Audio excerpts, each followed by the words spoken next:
እርግጠኛ ነኝ ይህ ሰው ላይ ናችሁ አዲስ አይደለም። ለማ ኃይሌ ይባላል። ለፍቅረኛው ሲል ራሱን አሳልፎ የሰጠ ከ25 ዓመታት በላይ ለፍቅረኛው ሲል ዋጋ የከፈለ ንጹህ አፍቃሪ ነው። ቢባል ዘመኑ ፍቅሬ ሄደሽ መከናን ለማ ካፈቀራት ሴት በፊትም በኋላም ሌላ ሴት አያውቅም። የሚያሳዝነው ነገር ግን እንደዚህ በየቀኑ ዋጋ ከፍሎ የሚጠብቃት ፍቅረኛው ኑሮዋን በሰሜን አሜሪካ ያደረገች ባለትዳርና የልጆች እናት መሆኗ ነው። ስር ይዟል በልቤ ፍቅርሽ የማይዘሟርካ። ስለ ለማ ኃይሌ ብዙ ተብሏል። በዚህ ዙሪያም በርካታ ዘገባዎች ተሰርተዋል። በተለይም ከጀርመን አደባባይ ወደ ጎፋ በሚወስደው መንገድ ላይ ባለው መስመር ሁልጊዜ ቆሞ ብርድና ፀሐይ፣ ረሃብና ጥም እየተፈራረቀበት ዛሬም ድረስ ከ25 ዓመታት በፊት ተለይተው አሜሪካ የሄደችውን ፍቅረኛውን ይጠብቃታል። እንደምነሽ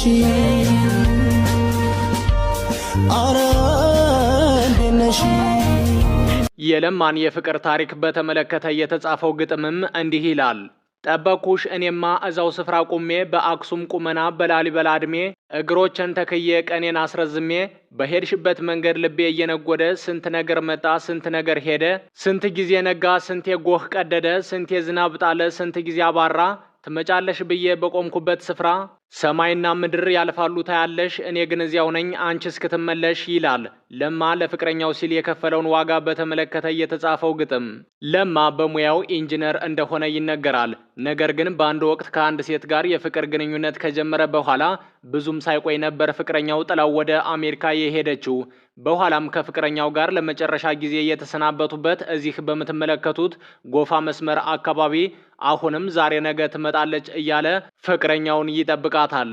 የተሰናበትሽ ሽኩኩሽ ተጠብቅሻለሁ ምሽት መልሻለሽ። የለማ ወንድሞች ስለ ለማ ሲናገሩ ለማ በአንድ ወቅት በጣም የሚወዳት ፍቅረኛ ነበረችው። ነገር ግን ፍቅረኛው ተሰናብተው ወደ አሜሪካ ከሄደች በኋላ በተስፋ መቁረጥ ልቡ ተሰብሮ ቀረ ይላሉ። አክለውም እንኳን ለራሱ ለሰው መትረፍ የሚችል ነበር ውጭ ሀገር የመሄድ እድል ሁሉ አግኝቶ ነበር። ነገር ግን የቀረው ፍቅረኛው እኔን ጥለኸኝ ለምን ትሄዳለህ ካለችው በኋላ በፍቅረኛው ሀሳብ ተስማምቶ ነው ጉዞውን የሰረዘው። እርሷ ግን አሜሪካ የመሄድ እድል ሲመጣላት ተሰናብተው ላትመለስ ሄደች ይላሉ። ከቆምንበት ቦታ ቆሜ አንቺን አስባለው ቁጭ ብለን ካውጋንበት ቁጭ ብዬ እተክዛለው ጨዋታና ሳክሽን አስታውሺ እህላለው ተክዛለው አስባለው።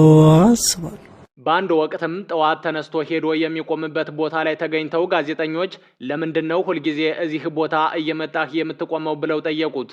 እርሱም እንዲህ ሲል መለሰ። ከንቱ ሁሉም ነገር ከንቱ ሲል መለሰ። ለማ ብዙ አይናገርም። ብዙ ጊዜ ዝምታን ይመርጣል። በረጅም ዝምታ ውስጥ ሆኖ ጺሙን እየፈተለ በሐሳብ ጭልጥ ብሎ ይሄዳል። ኢትዮጵያ ውስጥ ለፍቅረኛው ሲል ይህንን ያክል ዋጋ የከፈለ ወንድ ወይንም ደግሞ ለፍቅረኛዋ ስትል ይህንን ያክል ዋጋ የከፈለች ሴት አይተንም ሆነ ሰምተን አናውቅም። የለማ የፍቅር ታሪክ ግን እስካሁን ካየናቸውና ከሰማናቸው ታሪኮች ሁሉ ለየት ያለና ለማመን የሚከብድ እስከ ሞት በሚባል ደረጃ የተከፈለ መስዋዕትነት ነው። ለማ የዛሬ 25 ዓመት ፍቅረኛው ባላወቀው ምክንያት ተለይተው ወደ አሜሪካ ከሄደች በኋላ ልቡ በሐዘን ተሰብሮ የቀረ አሳዛኝ ግለሰብ ነው። ፍቅረኛው ተለይተው ከሄደች በኋላም በፊት ከሚገናኙበት ቦታ ትዝታዋን በልቡ ይዞ እየመጣ ይቆማል። ለማን በቅርበት የሚያውቁት ጓደኞቹና የአካባቢው ነዋሪዎችም ስለ ለማ ሲናገሩ እንዲህ ይላሉ። ከዓመት በፊት ፍቅር ጓደኛ እንደነበረችው አውቃለሁ እና በኋላ ላይ ግን እሷ የፍቅር ግንኙነታቸውን አቋርጣ ወደ አሜሪካ በመሄዷ ምክንያት ይመላለሳል። እስካሁን በፊት ሸኛት እስከነበረው ቦታ ድረስ ይመላለሳል። አሁን ከዓመት በላይ እዚህ የሆነች የሚወዳት ነበረች ምናምን ይባላል እና እሷን በቃ እሷ በሯ ላይ 10 ይመላለሳል ይሄዳል። በቀን 3 ምናምን ይመላለሳል። ውጭ ናት ነው የሚባለው። በፊት እሱን አስጠኛዋ ነበረ ይባላል ሲሰማው ማለት ነው። አስጠኛዋ ነበረ ይወዳት ነበረ ምናምን እና በዛ ምክንያት እሱ ሳያቅ ብድግ ብላ አሜሪካ ሄደች። ከዛ በኋላ እሱ በዛ ምክንያት በሯ ላይ 3 በቀን 3 4 ይመላለሳል። ጠዋት እንደመጣ ወዲያው እሷ በር ላይ ይመላለሳል። ምሳ ሰዓት ላይ ምሳ ሳይበላ በፊት ይሄዳል። ምሳ ከበላ በኋላ ይሄዳል። እቺ እንኳን ሳቆ 10 ዓመት ይሆናል አልኩ። ጠዋት ቤተሰቦቹ ነው የሚያመጡት፣ ማታ መጥተው ይወስዱታል። ከራሱ ቤት ተነስቶ የልጅቷ ቤት አካባቢ ድረስ ነው ወክም የሚያደርገው። ከዛም አያልፍም፣ ከራሱ ቤትም አያልፍም። ፍቅር ራሱን እንትን እንዳለና እንደራቀችው ነው ያው ልጅቷን ያገኘ ይመስለዋል። እዛ አካባቢ ደርሶ ሲመለስ እዚህ ሀገር ያለች አይመስለኝም። ልጅቷ ቤት አካባቢ ድረስ ወክ አድርጎ ይመለሳል። ራሱ ቦታ ላይ ቆማል እና በባህሪው ደግሞ ሰው አይነካም። ብቻውን ነው የሚያወራው፣ ከሰው አያወራ። ያው በፍቅር ነው እንደዚህ ሆነው ከሰው የማያወራው ምናምን ነው የሚባለው። በኋላም ፍቅረኛው ተለይተው ከሀገር ከወጣች ከ11 ዓመታት በኋላ ተመልሳ መጥታ ብታገኘውም እርሱ ግን ሊለያት አልቻለም ነበር። እርሷም በሆነው ነገር አዝና ከ2 ቀን ቆይታ በኋላ ተመልሳ ወደ አሜሪካ ሄደች። እርሱ ግን አሁንም ድረስ ጠዋት በመነሳት እዛችው የተለመደችው ቦታ ላይ ሄዶ ቆሞ ይጠብቃታል።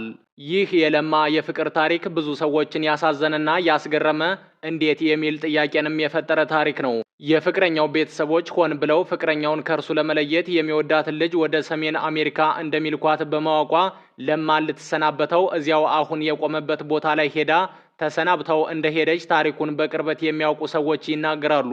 ለማ ከዚያች ቀን ጀምሮ ስራውን ለቀቀ። ጥልቅ ሐዘን ውስጥም ገባ። ጠዋት ይነሳና ከጀርመን አደባባይ ወደ ጎፋ ካምፕ በሚወስደው መንገድ ላይ ቆሞ አሁንም ድረስ ፍቅረኛውን ይጠብቃታል። ዓመታት አለፉ። ለማ ግን አሁንም ድረስ እዚያው ቦታ ላይ ቆሞ አይኑን ግራና ቀኝ እያንከራተተ የማይሆን ተስፋ ይጠብቃል። ታሪኩን የሰሙ ሁሉ ፍቅረኛውን አምጥተው ከለማ ጋር ለማገናኘት ብዙ ጥረት ካደረጉ በኋላ ፍቅረኛው የመጣች ቢሆንም ለማ ግን ፍቅረኛውን ሊለያት አልቻለም። እሷም በሁኔታው አዝና ተመለሰች። እንኳን ለራሱ ለሰው መትረፍ የሚችለው ያ ምሁር ለማ ኃይሌ ራሱን ጥሎና ተጎሳቁሎ በማይሆን ተስፋ ዋጋ እየከፈለ ይገኛል። የለማ ኃይሌን የፍቅር ታሪክ በተመለከተም ድምፃዊ ኃይለ ኢየሱስ ግርማ አንድ ሙዚቃ ሰርቷል። ሙዚቃውም እንዲህ ይላል።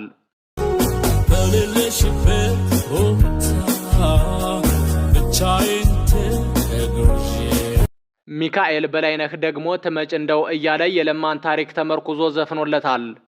ትመጭ እንደው ያልኩ ሌት ተቀን ናፋቂ ለማ ዛሬም እዚያው መንገድ ዳር ላይ ቆሞ ፍቅረኛውን ይጠብቃታል። መሸ ነጋ፣ ቀናት ተቆጠሩ፣ ዓመታትም አለፉ፣ መንግስታትም ተቀያየሩ፣ የቆመበት አስፓልትም ተቀየረ። እርሱ ግን አሁንም እዚያው ቦታ ላይ ቆሞ ፍቅረኛውን እየጠበቃት ነው። ለማ ለፍቅረኛው ሲል የወጣትነት መልኩ የረገፈ፣ ለፍቅረኛው ሲል ራሱን አሳልፎ የሰጠ አሳዛኝ ግለሰብ ነው። ቤተሰቦቹ ምናልባት ቦታ ብንቀይር ይረሳት እንደው ብለው ሌላ ቦታ ቢሄዱም እርሱ ግን በእግሩ ረጅም መንገድ አቆራርጦ እየሄደ ፍቅረኛውን የተሰናበተበት ቦታ ላይ ቆሞ በአንድ እጁ ጺሙን እየፈተለ በአንድ እጁ ደግሞ ሲጋራ እያጨሰ ፍቅረኛውን ይጠብቃታል።